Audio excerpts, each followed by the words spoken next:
Crimechurch. EPITAPH. King Kong, put the crown on. Now Blako's either spooked pale white because I've surfaced after a 4-year lag, or maybe the cunt is just faded from age. Honestly, would have been better for him if he had died, because he's in for a world of hurt today. Me walking into his fucking retirement village, planting my phone in the corner, shouldn't be a surprise. If I can operate a Harley with one hand, I can set up my phone with one hand. You were looking at the Papa Roar, one-armed push-up champ, 3 years running, motherfucker. I can bark orders at anybody on this planet. 99.9% of people do what I tell them straight away.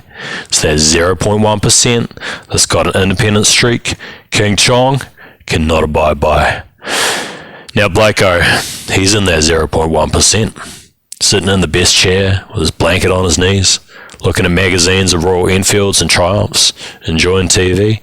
Cunt should have known he was living a charmed life, should have known the lottery was being drawn, and his number was about to get picked. So I got this theory, called the 100,000 cunts theory.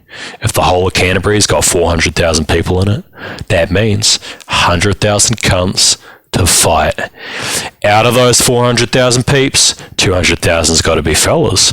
Out of those fellas, hardly gonna fight babies and geriatrics, am I? Minus babies and old fucks, there's 100,000 cunts between the ages of 15 and 50 eligible for a scrap, whether they know it or not. I could fight 3 cunts a day for 100 years and I still wouldn't have smashed them all, but Blako, hoo-hoo-wee. Oh, Blako, the dude has beat the odds. He had a 1 in 100,000 chance of me catching up on his ass, and here we are. Takes less than 10 seconds to position my phone perfectly, get it streaming on a 4G video to everyone in the club. I start the vid by holding my 1B5 in front of the screen. This here Book of the Dead, it's got Blako's name in it. Should have done it years ago to tell you the truth. See, the old mummy, he's trying to get the blanket off his lap so he can rise up and be a man. The cunt can see I'm about to snatch his patch and take his throne. Ready, Blako? Because this call's costing me. See, I'm video conferencing all the boys, last laughs, heads, taffs, even road nights, even lone legions. I've invited a fair few to watch me give Blako a hiding, take his patch. I'm also streaming it to Latia and Joy. I've ordered my girls to park Samson and Hercules on their laps so my sons can watch Daddy do his thing. If you think Blako won the throne from that war we had a couple years back before I went to jail, you got another thing coming. The most the cunt did was keep the seat warm till King Chong put the crown on. First swing is yours, motherfucker, I tell him, leaning in so close he can feel my breath on his face.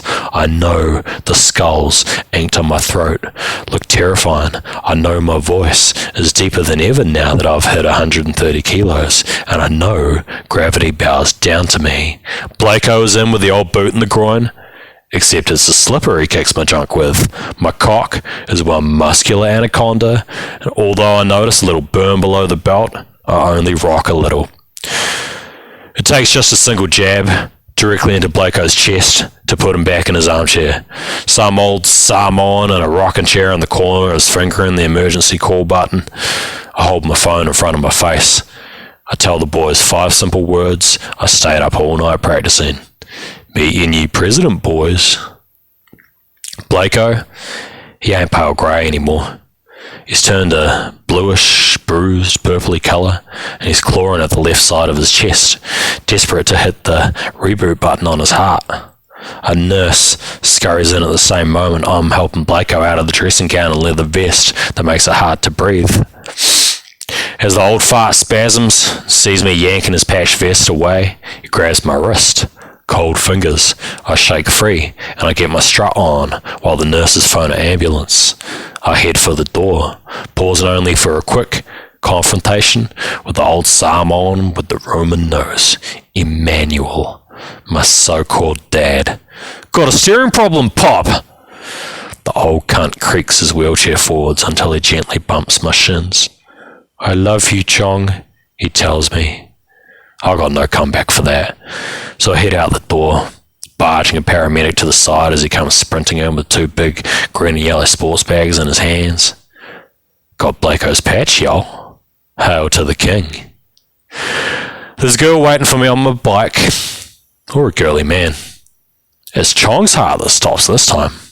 The girl looks almost identical to that fucking, what was it, Jamie, whatever his name was, the little skinny smartass that I ripped to shreds after he drove into Mama's house.